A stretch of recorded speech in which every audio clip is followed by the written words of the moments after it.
so ukipita tao, ukitoka kwa hao, unaenda job, unabeba ID mpaka ufika kazini. Wow.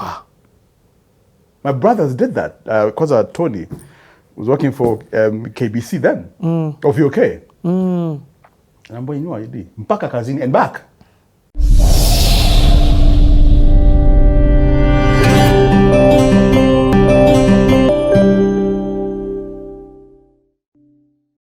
Radio. Yeah, radio. Okay. So okay, let's move. Yours for the asking. I was trying to remember that name. Yours for the asking. So this on radio, first of all, it is only KBC English service. Only. There's no BBC. No. Station moja. TV ni moja. TV ni KBC. VOK. Uh-huh. Radio ni VOK. The only kuna English na Swahili service. Hakuna BBC. BBC. Hakuna English service na Swahili.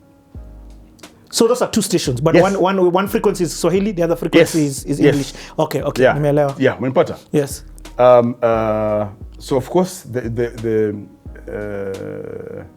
was a Sundowner. I didn't quite like Sundowner, but it was too slow and too old. There was a show before Sundowner where they would play new music. So the new songs, so most of my new songs that I play on my show now in the 80s or 70s were actually from, what was it called? I can't remember.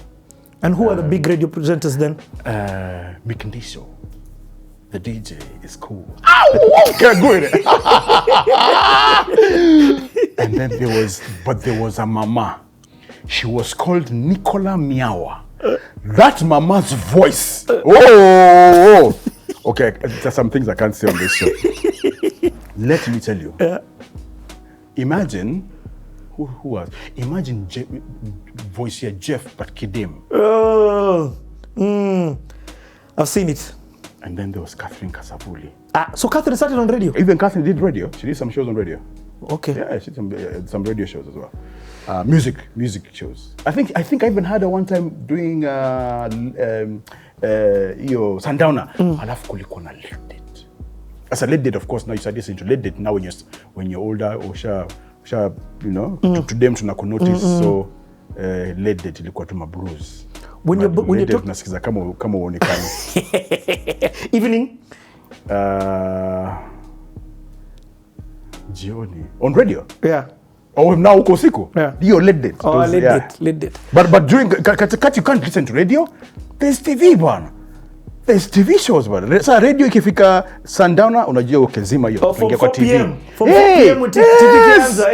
So radio was Saturday. Not even Sunday, it was Saturday. Yours for the asking. Oh my God, you wake up in the morning, munosha how? Actually, maybe that's why I still, to this day, I do house, but I still do household chores. Yeah. Habits. Yeah, with music and loud music from when I was young. Because that's now you listen to kina John Bongo Jr., kina Ujama, reggae time. What's his name? DJ reggae huyu. He's still there. Sikuwa nimezaliwa. Anaitwa jamaa. Nimesahau. Anyway, Jeff Mwangemi. Jeff Mwangemi. Sasa ndio yours for the asking.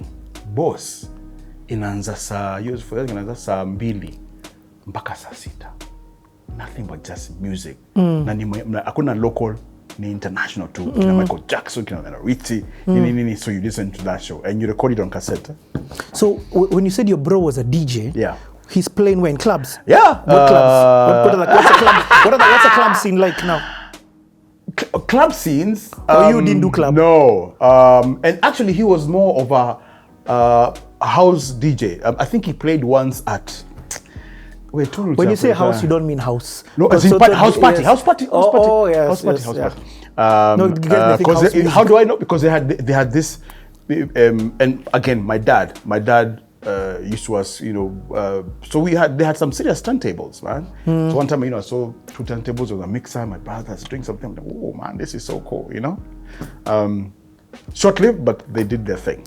I love this. Okay, Jimmy, I just want one thing before we end this high school, transition from high school. Okay.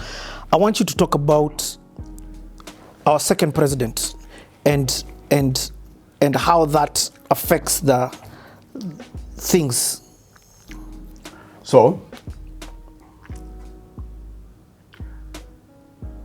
when Moi became the president, amongst many things, that was the first time I realized that my best friend was Kale. It didn't matter before. Is when that whole tribalism thing came up. Is when you realize, hey, oh, your next door neighbor is not your. Is when you know tribe. Before it wasn't an issue. You know what I mean? But during the Moi era, is when nothing. It started during the Moi. That was very, very distinct throughout the Moi era. Was the coup like the trigger of that? Can you even remember the coup? Yes, yeah, 82. I was in 7. Oh, I remember. I lost some friends. So, by the way, another thing I don't know if people know this is I became an altar boy when I was in Standard 2. How old was I? Standard 2. 7 years old. And stopped being an altar boy when I was in KTN. What? Yeah. So church was playing a role in your life this whole time? Catholic, let me tell you, kitoka hiyo. Hiyo ni lazima. You kula you eat before praying. You're punished. Was part of, yeah, anyway. So I became an altar boy. And during the 82 coup, a lot of my friends used to play basketball with football, were altar boys together, walipigwa risasi. What? Yeah, it was bad. The coup was bad, bro. My neighbor, at that time, you know, we had a thing, dating. Sounds funny. Her mom, that's mtaani Kariakoo. So we're gonna see block L. So kuna block L, kuna block J. I can't remember what their block was. It was so because our mtaa Kariakoo, Ziwani, West Coast was like battleground. What? We were seeing them lying chini, my Air Force guys, and then you could see. So I'll never forget my brother Kimani, or S. Kimani. I think I just come back from Italy. It's another long story. And I remember we were listening to Donna Summer's second album, produced by Quincy Jones. I'll never forget. It was a battleground. It's loud. Let me tell you, Mr. Loud. It was a battle zone. It was anyone who grew up in Kariakoo, I don't know about other places, but Kariakoo, Grogan Road, it was a mess. Then we hear screams. Like, my goodness, what's going on? So because we can't leave the house. So next thing, I think in the evening or something, I don't know how we found out.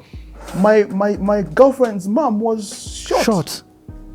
In the eye, lost her eye, but managed to stay alive. But you know, it was a mess.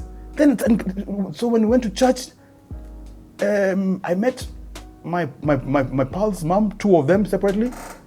Mazishia nani? What? What? It was bad. Guys, so two of my friends were shot because they were caught looting. So this thing was heavy. It's a day you remember. Yeah. Oh, I will never. What? I still hear those gunshots to this day. I still see my friends. Because there's one time, I don't know, we were going to church. And there was a place where there's some bodies that were still there. I'm like, that's my pal. I can see him right now. I can see, you know, with the shock and biting his tongue because of I don't know, but that's what I saw. Anyone who grew up around anyone who was 12 years old in 82 can never forget the coup. Can never. Loud, that guy speaking to me, Pindua Serikali. Leonard Mabo Botella with a gun on his head, or so we were assuming, being told what to say. He was dragged to KBC and told, Sema, he says this, it was bad. And remember, this is one station, so everyone is listening to it. And then the army took over. As in, so the army came to save the day. What? So they were engaging guys how? Let me tell you. What? What are you saying? Some good, some bad.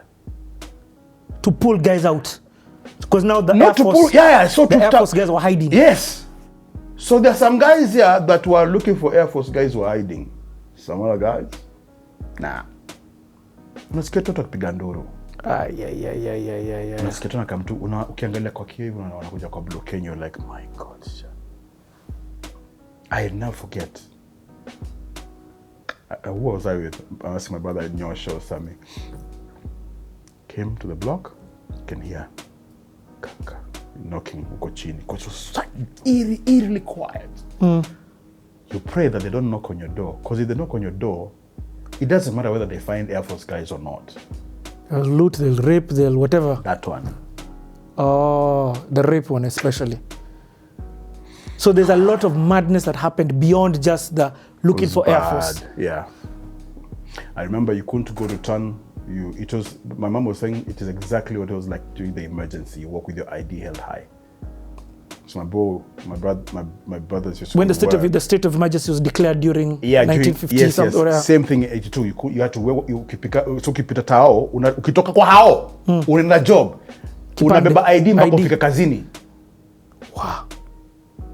My brothers did that because Tony was working for KBC then, of UK. And I'm buying ID. Mpaka kazini and back.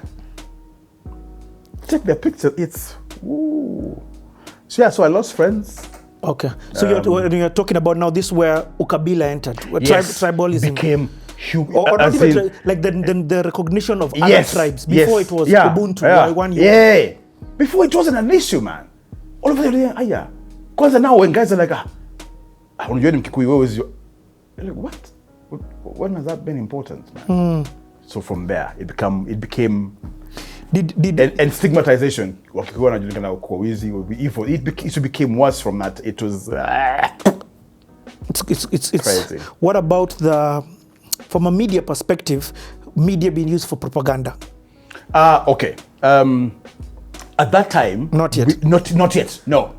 Remember, this was so it was more of the ruling party then and the leader of the country then pushing that agenda. Because we only had one party, Kanu. One Kenya party, Kanu, and one TV station. So you had not, we didn't view it as a media propagating tribalism. It was all... until now. Multi-party came in and we'll talk about that. That's media, 92. Yeah, media opened up. Then it became very distinct. Bro, you are very distinct. We're going to take a quick break here. Jimmy needs to have some water. He needs to definitely eat a few more grapes. Yani, send this one to your Guka, your Shosho, your Kuzo, your future. Because this is value. Thank you so much. We'll be back after the break.